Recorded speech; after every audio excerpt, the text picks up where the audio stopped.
안녕하세요, 여러분. 저는 한미순입니다. 67세가 된 지금 제가 여러분께 들려드릴 이야기가 있습니다. 아마도 듣고 나시면 정말 그런 일이 있었나? 하실 텐데 모든 게 사실이에요. 30년간 시어머니 밑에서 참고 견디다가 결국 모든 걸 되찾은 이야기죠. 20억이라는 큰 돈을 말입니다. 처음엔 그저 평범한 며느리였어요. 교사로 일하며 나름 자립적이었죠. 하지만 결혼과 함께 모든 게 바뀌었습니다. 시어머니는 제 결혼 지참금부터 시작해서 월급, 상속받은 돈까지 모두 가져갔거든요. 며느리 돈은 시어머니가 관리하는 게 전통이라면서요. 30년 동안 참았습니다. 하지만 남편이 세상을 떠난 후 시어머니가 저를 빈손으로 내쫓으려 했을 때 깨달았어요. 더 이상 참을 수 없다고 이제는 제가 나설 때라고 말이죠. 그렇게 시작된 복수는 생각보다 치밀했고 생각보다 완벽했습니다. 2년 후 시어머니는 요양원에서 기저귀를 차고 있었고 저는 제 돈을 모두 되찾았죠. 어떻게 그런 일이 가능했는지 지금부터 차근차근 말씀드릴게요. 1995년 봄이었습니다. 결혼식을 올리고 신혼집으로 향하던 그날의 설렘이 아직도 생생해요. 37세의 늦은 나이에 만난 남편 정수 씨와 함께 새로운 삶을 시작하는 기쁨으로 가슴이 벅찼죠. 하지만 그 설렘은 시댁 대문을 넘는 순간 산산조각이 났습니다. 이제부터 며느리로서 우리 집 규칙을 따라야 해. 시어머니 박금순 씨의 첫 마디였어요. 냉랭한 목소리 톤에서 이미 앞으로의 생활이 어떨지 예감할 수 있었죠. 하지만 그때만 해도 처음이니까 어색하겠지, 시간이 지나면 좋아지겠지 생각했습니다. 얼마나 순진했는지 몰라요. 미순아, 앉아봐. 신혼 첫날 밤 시어머니가 저를 부르셨어요. 거실 소파에 앉은 시어머니의 표정은 사업 계약을 하는 사람 같았습니다. 차갑고 계산적이었죠. 네, 어머님. 너 결혼 준비하면서 모은 돈 있지? 지참금 말이야. 순간 가슴이 쿵 내려앉았어요. 5천만 원이었습니다. 교사로 10년 넘게 일하면서 한 푼 두 푼 모은 소중한 돈이었죠. 당시에는 강남 아파트 한 채를 살 수 있는 큰 돈이었어요. 네, 있습니다. 그걸 내일 당장 내 명의 적금으로 옮겨. 어머님, 그게 제 돈인데. 시어머니의 눈이 차갑게 변했어요. 마치 얼음장 같았죠. 며느리 돈은 시어머니가 관리하는 게 우리 집 전통이야. 시집 왔으면 시댁 규칙을 따라야지. 그게 싫으면 지금이라도 나가. 남편은 옆에서 아무 말도 하지 않았어요. 어머니 눈치만 보고 있었죠. 그 순간 깨달았습니다. 이 집에서 저는 혼자라는 걸 말이에요. 알겠습니다. 결국 고개를 끄덕일 수밖에 없었어요. 갓 결혼한 신부가 첫날부터 시어머니와 맞서 싸울 수는 없었으니까요. 하지만 그때 가슴 한편에 작은 상처가 생겼습니다. 다음 날 아침 시어머니와 함께 은행에 갔어요. 제 통장에서 5천만 원이 시어머니 명의 적금으로 이체되는 모습을 멍하니 바라봤죠. 창구 직원이 정말 이체하시겠습니까? 라고 재차 확인했지만 시어머니의 날카로운 시선 때문에 네라고 답할 수밖에 없었어요. 이제 진짜 우리 가족이 됐네. 시어머니가 통장을 챙기며 흐뭇하게 웃었어요. 하지만 저에게는 전혀 웃을 일이 아니었죠. 10년간 모은 제 인생의 전부가 한순간에 남의 것이 돼버렸으니까요. 집으로 돌아오는 길 시어머니가 말했어요. 미순아, 이해해. 시집살이란 게 원래 이런 거야. 내가 낳을 아들을 위해서라도 돈은 내가 불려놓을게. 그때는 그 말을 믿었어요. 언젠가는 다시 돌려받을 거라고, 우리 가족을 위해 잘 관리해 주실 거라고 생각했죠. 얼마나 어리석었는지 몰라요. 결혼한 지 한 달이 지났을 때였습니다. 시어머니가 또 다른 폭탄 선언을 했어요. 미순아, 학교 그만둬. 네? 시집 온 여자가 무슨 직장이야? 집에서 살림이나 해. 교사였던 제게 그 말은 정말 충격이었어요. 아이들을 가르치는 일이 좋았거든요. 무엇보다 경제적으로 독립할 수 있는 유일한 수단이었죠. 어머님, 제가 일을 좋아해서. 좋아한다고 다 하는 거야? 남편이 있는데 왜 밖에서 일해? 남편 무시하는 거지? 남편에게 도움을 요청했지만 역시나 묵묵부답이었어요. 어머니 말이 맞다는 듯 고개만 끄덕였죠. 엄마 말이 맞아. 아이도 가져야 하고. 결국 교직을 그만둬야 했습니다. 10년간의 경력과 안정된 직장을 포기하고 전업주부가 되었죠. 그때부터 시어머니에게 완전히 의존하는 삶이 시작됐어요. 하지만 가만히 있지만은 않았습니다. 집에서 할 수 있는 일을 찾기 시작했죠. 과외를 하고 학원에서 시간 강사로 일했어요. 한 달에 100만 원 정도는 벌 수 있었거든요. 그런데 이것도 오래가지 못했어요. 너 번 돈 어디 갔어? 시어머니가 제 통장을 뒤지며 물었어요. 과외로 번 돈이 차곡차곡 쌓여 있는 걸 본 순간이었죠. 과외하고 강의해서 번 돈입니다. 이것도 다 집안 대소사비로 써야지. 혼자 모아둘 생각하지 말고. 어머님, 그래도 제가 번 돈인데. 시집온 며느리가 번 돈은 시댁 돈이야. 당연한 거지. 또다시 제 돈이 시어머니 통장으로 들어갔어요. 5년 동안 과외와 강의로 번 돈이 약 3억 원 정도였는데 모두 집안 대소사비라는 명목으로 사라졌죠. 정말 어이없었어요. 집안 대소사라고 하지만 정작 집 수리비나 생활비는 따로 내라고 하면서 제가 번 돈은 모두 가져가니까요. 그렇게 결혼 초기 5년 동안 저는 결혼 지참금 5천만 원과 노동의 대가 3억 원, 총 3억 5천만 원을 시어머니에게 빼앗겼습니다. 현재 가치로 따지면 15억 원이 넘는 큰 돈이었죠. 하지만 이건 시작에 불과했어요. 2000년대 들어서면서 더 큰 일이 벌어졌습니다. 제 친정어머니가 돌아가시면서 유산을 물려받게 된 거예요. 미순아, 어머니 유산이 얼마나 돼? 친정어머니 장례를 치르고 집으로 돌아온 저에게 시어머니가 물었어요. 슬픔도 채 가시기 전이었는데 돈 얘기부터 하시는 게 참 씁쓸했죠. 3억 정도 됩니다. 그래? 그럼 그 돈으로 부동산 투자를 해보자. 네? 요즘 아파트 값이 오르고 있어. 너 혼자 관리하기 어려우니까 내가 도와줄게. 처음엔 정말 도움을 주시려는 줄 알았어요. 부동산 투자 경험이 많으신 시어머니가 조언해 주시면 좋겠다고 생각했죠. 어머님이 도와주시면 감사하죠. 그럼 일단 내 명의로 사자. 세금도 적게 나오고 관리하기도 편할 거야. 지금 생각해보면 그때가 마지막 기회였어요. 그때 거절했어야 했는데 시어머니를 믿었던 제가 정말 바보였죠. 첫 번째 아파트를 시어머니 명의로 샀습니다. 강남구의 작은 아파트였는데 당시 3억 원이었어요. 시어머니가 나중에 내 명의로 바꿔줄게라고 하셨거든요. 그 말을 믿었어요. 몇 년 후 아파트 가격이 올랐을 때 시어머니가 또 제안했어요. 미순아, 이 아파트 팔아서 더 큰 걸로 바꿔보자. 내가 좋은 매물 하나 알아봤어. 그렇게 두 번째, 세 번째, 네 번째 아파트를 샀습니다. 모두 시어머니 명의로요. 그때마다 나중에 내 명의로 바꿔줄게라는 약속을 했지만 한 번도 지켜지지 않았어요. 10년 동안 네 채의 아파트를 샀습니다. 제 친정 유산 3억 원과 제가 모은 적금을 합쳐서요. 현재 시세로 12억 원 정도 되는 부동산이었죠. 하지만 모두 시어머니 단독 명의였어요. 어머님, 약속하신 대로 제 명의로 바꿔주시면 안 될까요? 가끔씩 조심스럽게 물어봤지만 돌아오는 답은 항상 똑같았어요. 뭐가 급해? 어차피 너희 것인데. 세금 문제도 있고 하니까 나중에 하자. 나중에. 그 나중은 절대 오지 않았어요.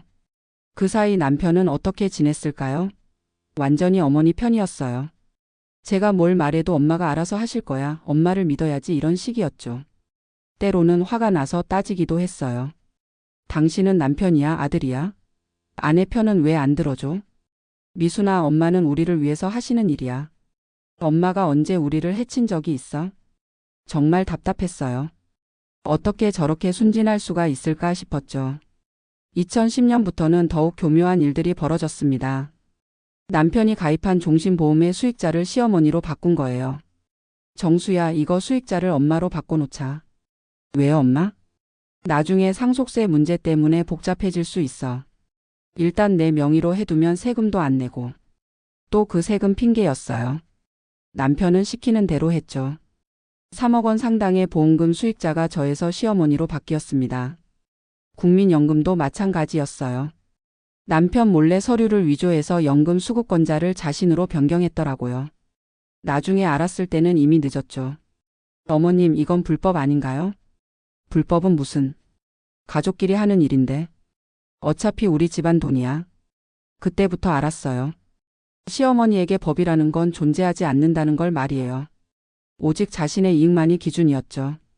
월 120만 원씩 나오는 남편의 국민연금도 3억 원의 보험금도 모두 시어머니가 가져갔어요. 저는 남편의 아내였지만 한 푼도 받을 수 없었죠. 2024년 남편이 갑작스럽게 세상을 떠났습니다. 심장마비였어요. 69세였는데 평소 건강해 보였거든요. 정말 예상치 못한 일이었죠.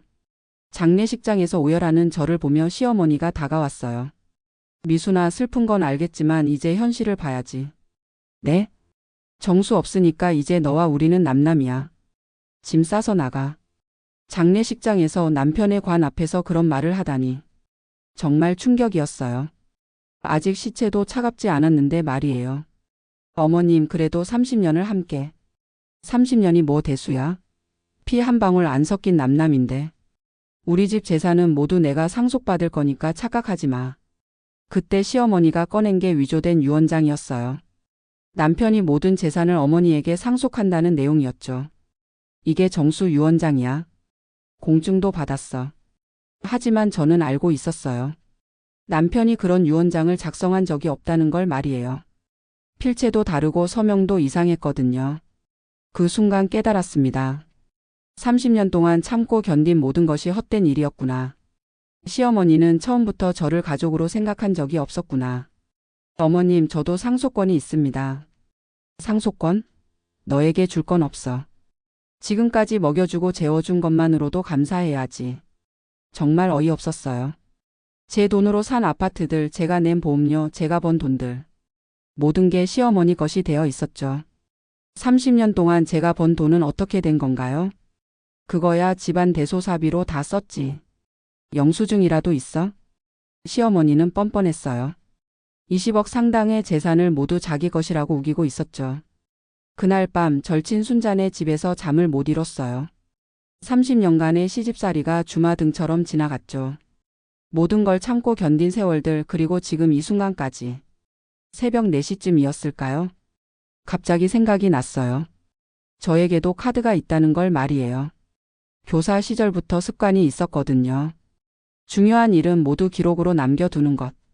가계부는 물론이고 통장 거래 내역, 부동산 계약서, 심지어 시어머니와의 대화까지 녹음해 둔 것들이 있었어요. 처음엔 그냥 나중에 확인하려고 해둔 건데 이제 보니 모두가 증거가 될 수 있었죠. 다음 날 아침 저는 30년 동안 차곡차곡 모아둔 서류들을 꺼냈습니다. 은행 대출 서류, 부동산 계약서 사본, 보험 가입 증서, 그리고 가장 중요한 녹음 파일들까지. 이제 진짜 게임을 시작해야겠어. 혼자 중얼거렸어요. 30년 동안 당한 것들을 이제는 되돌려줄 때가 온 거죠. 먼저 변호사를 만나야겠다고 생각했어요. 하지만 어떤 변호사를 만나야 할지 막막했죠. 그때 순자가 소개해준 분이 김 변호사였어요. 미순아, 내가 아는 변호사가 있어. 상속 전문이야. 한번 만나봐. 김 변호사는 40대 중반의 깔끔한 인상이었어요. 사무실에서 만났는데 제 이야기를 듣더니 눈이 번뜩였죠. 이 정도면 충분히 승산이 있습니다. 다만 시간이 좀 걸릴 수 있어요. 얼마나 걸릴까요?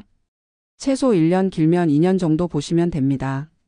하지만 확실한 건 모든 재산을 되찾을 수 있다는 거예요. 그 말을 듣는 순간 가슴이 뛰었어요. 정말 가능한 일이구나 싶었죠.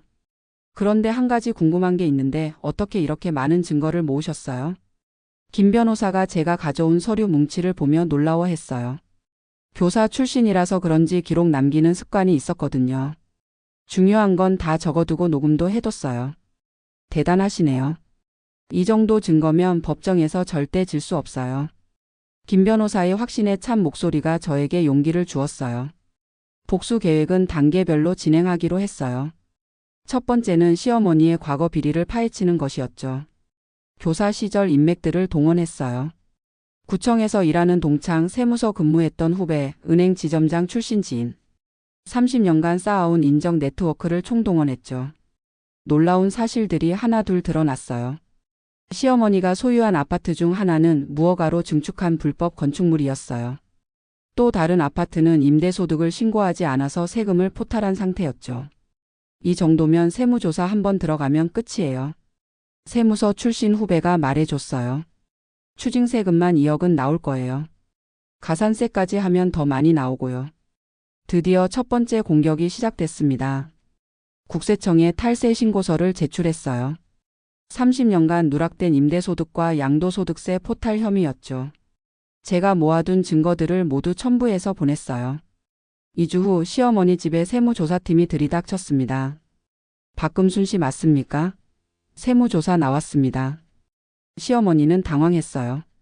갑작스러운 세무조사에 어쩔 줄 몰라 했죠. 세무조사요? 왜요? 저 성실하게 세금 냈는데. 임대소득 신고 누락건과 양도소득세 포탈 혐의로 조사하러 왔습니다. 세무조사는 3일간 진행됐어요. 그 결과 2억 5천만 원의 추징세금이 부과됐죠. 가산세까지 합치면 3억 원이 넘었어요. 이게 다 누구 짓이야? 시어머니가 발광했어요. 하지만 저는 모르는 척했죠. 세상에 정직하게 세금 내라는 게 그렇게 힘든 일인가요? 두 번째 공격은 불법 건축물 신고였어요. 구청에 무허가 증축 신고를 넣었죠. 일주일 후 구청에서 철거 명령서가 나왔어요. 동시에 소방서에서도 불법 개조로 인한 화재 위험 경고와 함께 전기 차단 조치를 내렸죠. 시어머니는 완전히 패닉 상태였어요. 아무도 믿을 수 없어. 가족들을 의심하기 시작했죠. 시동생 민호까지 의심했어요. 민호야, 너 누나한테 뭔가 말한 거 아니야? 엄마, 제가 뭘 말해요? 저도 모르는 일인데. 집안 분위기는 완전히 삭막해졌어요. 서로를 의심하고 불신하는 상황이 되었죠. 법 없이도 살 사람이 법 때문에 이렇게 고생하시네요. 제가 한 말이었어요. 시어머니는 저를 째려봤지만 뭐라고 할 수는 없었죠. 세 번째로는 심리전을 펼쳤어요. 시어머니에게 30년간 모아둔 증거 서류 일부를 익명으로 발송했죠. 복사된 통장 거래 내역, 부동산 계약서 그리고 시어머니 목소리가 담긴 녹음 파일의 일부. 충격적인 내용들이었어요. 편지에는 이렇게 썼어요. 더 있습니다. 조용히 재산을 반환하시면 더는 건드리지 않겠습니다. 시어머니는 그날부터 잠을 못 이뤘어요. 누가 나를 이렇게 괴롭히는 거야? 신경쇠약 증세를 보이기 시작했죠. 하지만 여전히 재산 독차지는 고집했어요. 절대 한 푼도 줄 수 없어. 네 번째 단계에서는 결정적인 증거를 확보했어요. 시어머니가 과거에 사용한 위조 인감증명서와 허위 계약서들의 원본을 구한 거죠. 은행 지점장 출신 지인의 도움으로 필적 감정도 받았어요. 명백한 서류 위조 증거였죠. 동시에 시동생 민호를 설득하기 시작했어요. 민호 씨 어머님이 당신 명의로도 돈을 빼돌리신 거 알고 계세요? 네? 그게 무슨... 이 통장 내역 보세요. 당신 도장으로 만든 계좌인데 당신이 만든 적 있나요?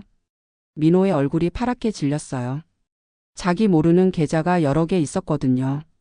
형수님, 이게 정말인가요? 네. 어머님이 당신 명의를 도용해서 탈세하신 거예요. 당신도 공범으로 몰릴 수 있어요. 민호는 충격을 받았어요. 어머니를 믿었는데 자신까지 이용당했다는 사실을 알게 된 거죠. 형수님, 저는 정말 몰랐어요.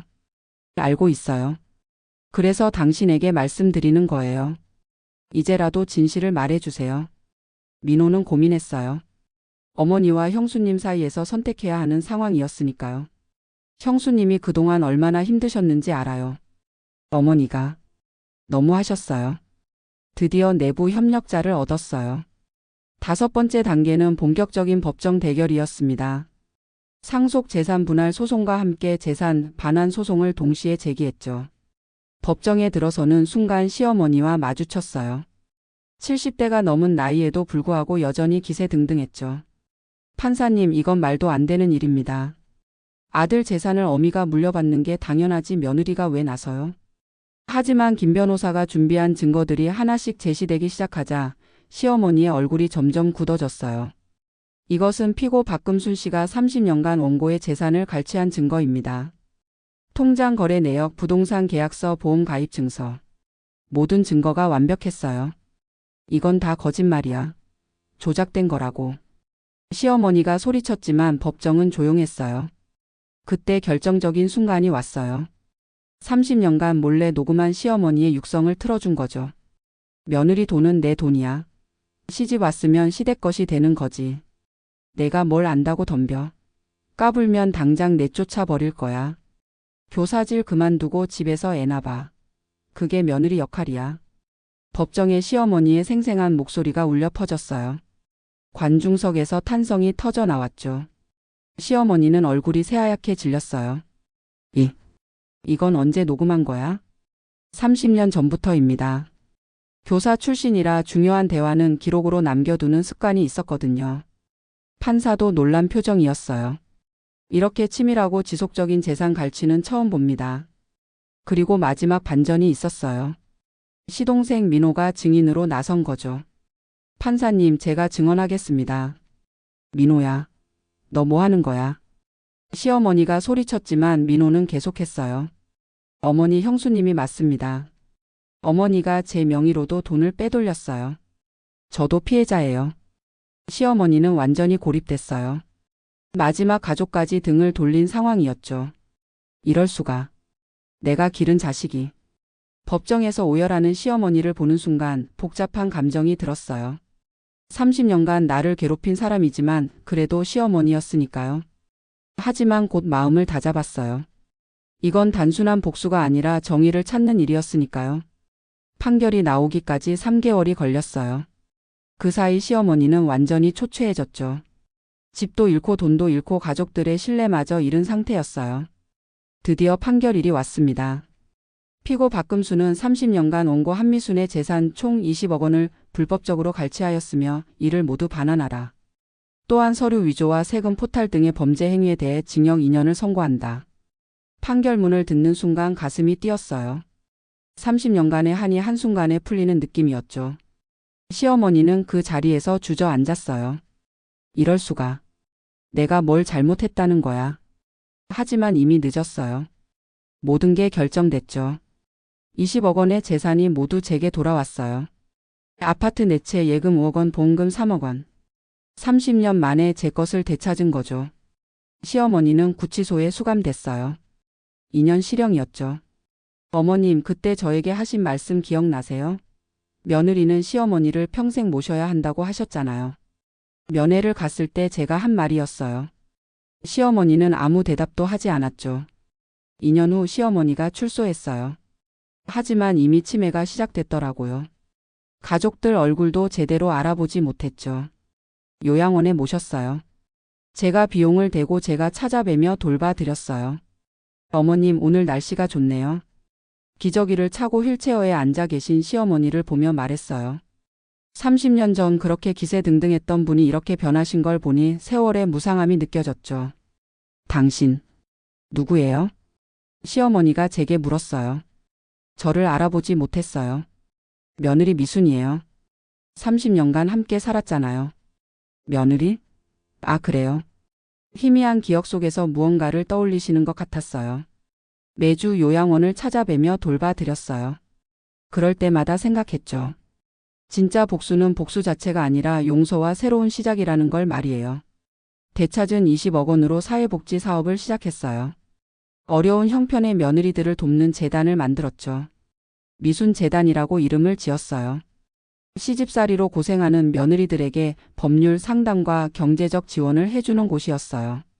제가 30년간 겪었던 일들이 다른 며느리들에게는 일어나지 않았으면 좋겠어요. 재단 설립 기념식에서 한 말이었어요. 많은 기자들이 몰려왔죠. 어떻게 그렇게 오랫동안 참을 수 있었습니까? 한 기자가 물었어요. 참는 게 아니었어요. 준비하고 있었던 거죠. 언젠가는 정의가 실현될 거라고 믿었어요. 그날 이후 제 이야기는 많은 사람들에게 용기를 주었어요. 시집살이로 고생하는 며느리들, 불의에 맞서 싸우는 사람들에게 희망이 됐죠. 지금도 가끔 옛날 일을 떠올려요. 만약 그때 포기했다면 어떻게 됐을까 하고 말이에요. 아마도 빈손으로 쫓겨나서 혼자 외롭게 살았겠죠. 20억 원은 시어머니가 다 가져갔을 테고 정의는 실현되지 않았을 거예요. 하지만 저는 포기하지 않았어요. 30년간 참고 견디며 준비했죠. 그 결과 모든 걸 되찾을 수 있었어요. 물론 쉽지 않았어요.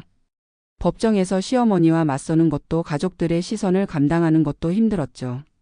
때로는 내가 너무 잔인한 건 아닐까 하는 생각도 들었어요. 하지만 옳은 일이었어요. 불의에 맞서 싸우는 것, 정의를 실현하는 것. 그것이 제가 할 수 있는 최선이었죠. 지금 67세가 된 저는 새로운 인생을 살고 있어요. 더 이상 누구에게 눈치 보지 않고 제 뜻대로 살 수 있게 됐죠. 아침에 일어나서 커피를 마시며 신문을 읽는 것, 오후에 재단 일을 돌보는 것, 저녁에 요양원에서 시어머니를 돌보는 것. 모든 게 제 선택이에요. 30년 전 그 어린 며느리였을 때는 상상도 못했던 일이죠. 가끔 젊은 며느리들이 상담을 받으러 와요. 시어머니 때문에 고생한다며 하소연을 하죠. 그럴 때마다 제가 하는 말이 있어요. 포기하지 마세요. 준비하세요. 언젠가는 기회가 올 거예요. 그리고 덧붙이죠. 하지만 복수가 목적이 되어서는 안 돼요. 정의를 실현하는 게 목적이어야 해요. 제 이야기를 들은 많은 사람들이 물어봐요. 후회하지 않으세요? 전혀요. 제 인생에서 가장 잘한 일이에요. 정말 그래요. 30년간의 시집살이, 2년간의 법정 다툼. 모든 게 헛되지 않았어요. 지금도 시어머니를 돌봐드리고 있어요. 치매가 심해지셔서 저를 알아보지는 못하지만 그래도 성의껏 모시고 있죠. 어머님 식사하세요. 숟가락으로 죽을 떠서 드려요. 한때는 저를 그렇게 괴롭혔던 분인데 지금은 제가 돌봐드려야 할 가족이에요. 고마워요. 가끔 시어머니가 이렇게 말씀하세요.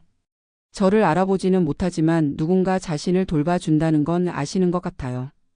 그럴 때마다 마음이 복잡해져요. 원망과 용서가 뒤섞인 감정이죠. 하지만 이제는 평화로워요. 더 이상 분노하지 않아요. 정의가 실현됐으니까요. 젊은 며느리들에게 하고 싶은 말이 있어요. 참는 것만이 미덕은 아니라는 거예요. 때로는 맞서 싸워야 할 때도 있다는 거죠. 하지만 올바른 방법으로 싸워야 해요. 감정에 휩쓸려서는 안 되고 철저히 준비해서 정당하게 맞서야 해요. 저처럼 30년씩 기다릴 필요는 없어요. 지금은 법적 보호도 잘 되어 있고 사회 인식도 많이 바뀌었으니까요. 중요한 건 포기하지 않는 거예요. 불의에 굴복하지 않는 거죠. 제가 67세에 새로운 인생을 시작할 수 있었던 것처럼 여러분도 언제든 새 출발할 수 있어요. 나이는 중요하지 않아요. 의지가 중요하죠. 지금도 재단에서 일하며 보람을 느끼고 있어요. 제가 도운 며느리들이 당당하게 살아가는 모습을 볼 때마다 뿌듯해요. 어떤 며느리는 시어머니와 화해했다고 하고 어떤 며느리는 독립해서 새로운 삶을 시작했다고 해요. 모두 제가 걸었던 길과는 다르지만 각자의 방식으로 문제를 해결한 거죠. 그게 중요해요. 정답은 하나가 아니라는 거예요. 저는 30년을 기다렸지만 누군가는 1년 만에 해결할 수도 있고 또 누군가는 다른 방법을 찾을 수도 있어요. 중요한 건 자신의 권리를 포기하지 않는 거예요. 요양원에서 시어머니를 돌보며 생각해요. 인생이 참 짧다고 말이에요. 30년이 길다고 생각했는데 돌이켜보면 순간이었어요. 시어머니도 72세에서 74세가 되는 순간이었죠. 그 짧은 인생을 누군가를 괴롭히며 사시느라 얼마나 피곤하셨을까 싶어요. 만약 처음부터 서로 배려하며 살았다면 얼마나 좋았을까요? 시어머니도 행복하고 저도 행복한 30년이 됐을 텐데 말이에요. 하지만 이미 지나간 일이에요. 후회해봐야 소용없죠. 지금은 앞으로의 시간이 중요해요. 남은 인생을 어떻게 살 것인가가 중요하죠. 저는 의미 있게 살고 싶어요. 제가 겪었던 고통이 다른 사람들에게는 도움이 되도록 하고 싶어요. 그래서 재단 일을 계속하고 있어요. 죽는 날까지 할 수 있을 만큼 하고 싶어요. 미순 재단이 저의 유산이 될 거예요. 시어머니에게서 되찾은 20억 원으로 만든 소중한 결실이죠. 돈은 쓰는 사람에 따라 독이 될 수도 있고 약이 될 수도 있어요. 시어머니에게는 독이었지만 저에게는 약이 되었죠. 이제 그 약을 다른 사람들과 나누고 있어요. 여러분에게도 말씀드리고 싶어요. 인생에서 부당한 일을 당하더라도 절망하지 마세요. 언젠가는 정의가 실현될 거예요. 하지만 기다리기만 해서는 안 됩니다. 준비하세요. 기록하세요. 증거를 모으세요. 그리고 적절한 때가 오면 당당하게 맞서세요. 저처럼 늦었다고 생각하지 마세요. 67세에도 새로운 시작이 가능해요. 중요한 건 마음가짐이에요. 피해자로만 살 것인가 아니면 당당한 생존자로 살 것인가. 저는 생존자가 되기로 했어요. 그리고 다른 사람들도 생존자가 될 수 있도록 돕고 있어요. 여러분도 포기하지 마세요. 여러분의 이야기는 아직 끝나지 않았어요. 새로운 챕터가 시작될 준비를 하세요. 더 나은 내일을 위해서 말이에요. 제 이야기가 여러분에게 작은 용기라도 되었으면 좋겠어요. 67세 한미순의 진짜 이야기였습니다. 들어주셔서 고맙습니다.